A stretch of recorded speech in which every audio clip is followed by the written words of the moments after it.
What was your mindset? Were you happy about Ayton possibly becoming an Indiana Pacer? I've known there's been within just the basketball community kind of like a split in terms of his value as like a game changer on a team. What was kind of your opinion when all that stuff was going down?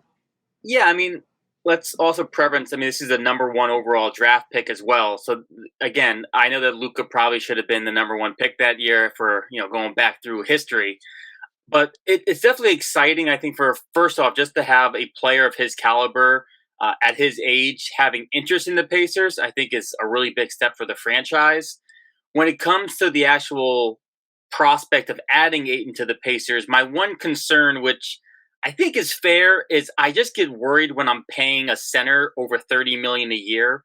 I think that's a little bit of a concern, especially when you're not Nikola Jokic or Joel Embiid.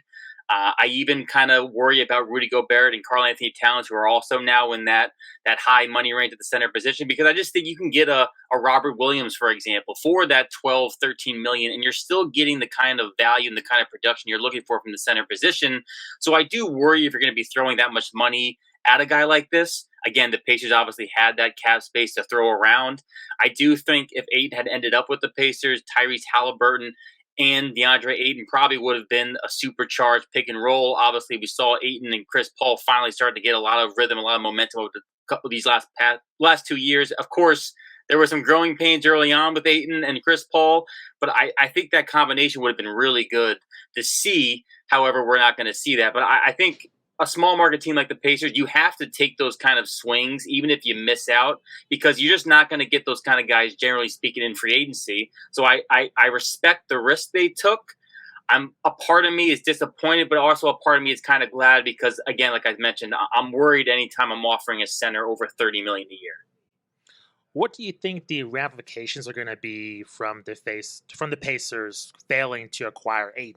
Do you see any long-term like residual damage from them taking that risk, or do you think the Pacers will just move on with their off-season plans? Well, I mean, the biggest question mark now is how offended was Myles Turner, right? Obviously, I'm a big Myles Turner fan.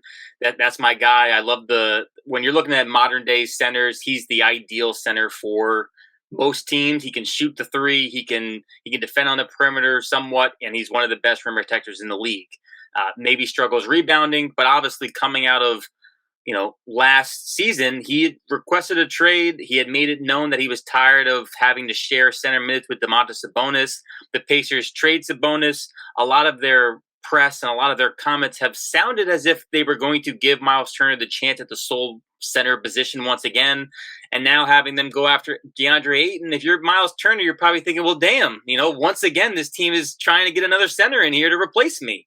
Obviously, he has 1 year left on his deal, so if I had to guess, I would assume he probably plays this one out. If not, obviously there's other trades rumors the Pacers are involved in. I think Myles Turner is probably the biggest question mark is how much was he affected by this contract. I'm sure that he was well involved in the sense of I'm sure the team told him, at least I hope they told him, or we're looking at maybe another messy situation. But again, the Pacers also have a lot of young centers on the roster, Isaiah Jackson and Goga Badazi. They signed Jalen Smith as well, which the Suns just pretty much let walk for nothing. So I do wonder if the Pacers themselves, if they missed out on Aiden, are going to be more free to moving Myles Turner simply because they do have a lot of young centers behind him on the roster. Playing devil's advocate here, Kory, do you think, I would argue, and correct me if I'm wrong, that Myles Turner has been basically the trade rumor player of the last, 3+ years or so? Like, when are the Pacers going to trade Myles Turner? And you see all these hypothetical deals with him. Do you think that could have a potential benefit that maybe, he has, a hardened shell to this with being in rumors before? Yeah, I mean, I think anytime your name is constantly in rumors, you have to develop a thick skin, especially in the NBA, because I mean, again, anytime you're pop, I knew CJ McCollum mentioned this a couple of years ago on the Bill Simmons podcast about how he's always seeing his name in trade rumors, trying to split him and Dame up. Obviously, that finally came to tuition, but I think when you're a guy who, I think you can look at it one or two ways, right? it's kind of a benefit that you're always in trade rumors, because that means at least there's some sort of value and teams are wanting to acquire you, or fan bases are wanting to acquire you. That's one positive look at it.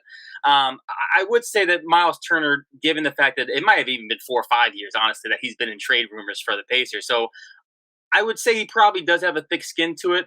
But like anybody, I think for him, it's more so like, I just want to know what my role is. I want to know I'm wanted. It may not be the trade rumor part. It may just be him just wanting some sort of safety and some sort of security wherever he is, especially the fact that he's going to be a free agent. So if the Pacers want to retain him, I'm going to assume that he wants to start seeing some loyalty in return, because he is currently the longest tenured Pacer on this roster.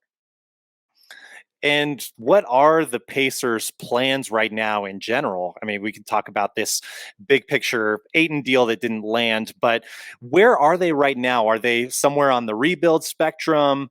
They got a lot of young talent on that roster. Where do you kind of think they are in their trajectory right now, and what are their goals for this upcoming season? They are in full rebuild mode. For the first time in 30 years, this team is rebuilding. Now, granted, they were looking for a quick rebuild. If they were to sign DeAndre Ayton, I think they would have been winning a lot sooner than expected. But make no mistake, this is definitely a team that's rebuilding.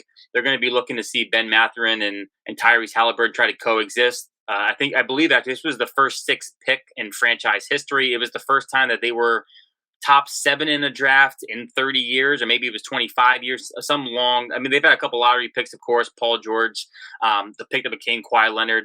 But yeah, this team is definitely in rebuild mode. Rick Carlisle has signed on as well to be a part of the rebuild. I don't think they're expecting this to be a long rebuild. They're probably hoping that they're bad last year, this upcoming year, and hopefully they get another top draft pick and they can start winning again. But the Pacers in the short term are definitely looking to rebuild for sure. Gotcha. And as a Houston Rockets fan, I'm right there with you in, in this rebuild mode.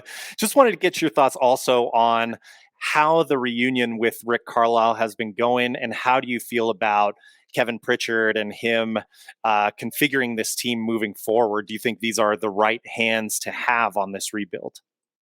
I honestly, I do, especially given the fact of coming into this offseason. A lot of people are like, well, Rick Carlisle is not a rebuild guy. But the fact that he's signed on to the rebuild, I think, says a lot.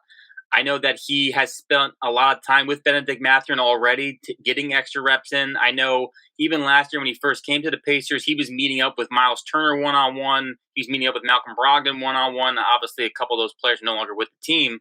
But I think Carlisle taking a really big leadership role and really trying to grow the talent that's in Indiana says a lot about what his relationship is to the city and to the team itself. And from reports I've seen, Kevin Pritchard has done a lot of his work with the thoughts and the ear of Rick Carlisle. So Carlisle is actively in the room when they're making these decisions. So I think everyone's on the same page. We look at this organization, and even Herb Simon, a guy who has been really tight with the wallet and not wanting to open it up.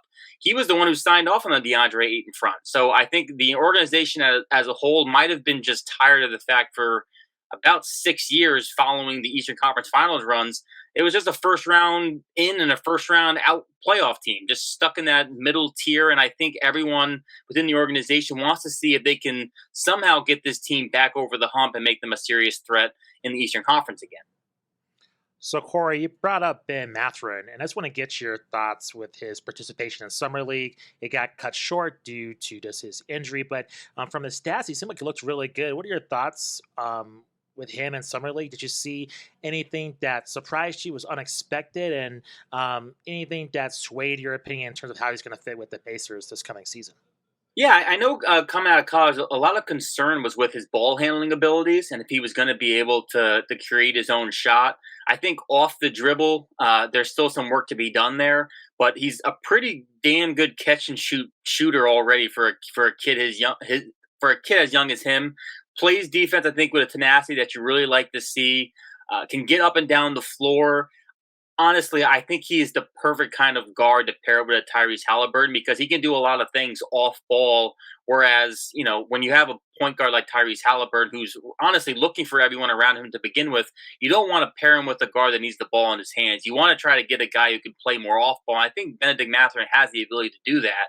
Obviously, his summer league was cut short by the toe injury, but I was really impressed by what I saw, especially in the fact that even some of his best games, he wasn't playing a lot of minutes. And I think that's the part that really stuck out, is he was getting a lot of production with not even a high usage rate. Kory, I wanted to ask you a little bit more of a fun question. You're a younger basketball fan. I would assume you're a couple years younger than Justin and myself. Wanted to know what your favorite Pacers moment is of all time. I'm 28 for the record, so I'm a little bit younger. Maybe I'm not positive. Younger than us, yeah. Yep. Okay. Yeah, we're like mid-30s. Okay. I mean, again, I've seen. I mean, I can tell you my worst Pacers moment, and that's Reggie Miller getting blocked by Deshaun Prince on the breakaway. It's probably the worst moment I had in the earliest memory. I think my best favorite moment as a Pacers fan, it's the 2012-2013 Pacers. Probably Paul George baptizing a Birdman, Chris Anderson with the dunk. That's one of my favorite moments. Him going back and forth with LeBron James. He hits a crazy off-balance three. So I think my favorite moments definitely come in that 2-year window, where I still, though, have nightmares about the Deshaun Prince block, Malice in the Palace. I still remember those. I was definitely younger, but those were all hardships. I didn't get a lot of love in those early years when I was really starting to follow basketball and the Pacers in general. Well, Kory, this has been a fantastic conversation. Glad to have you on finally. Please let us know where our audience can find you on social media, and then any other projects that you're working on along with your podcast that you currently host and produce as well.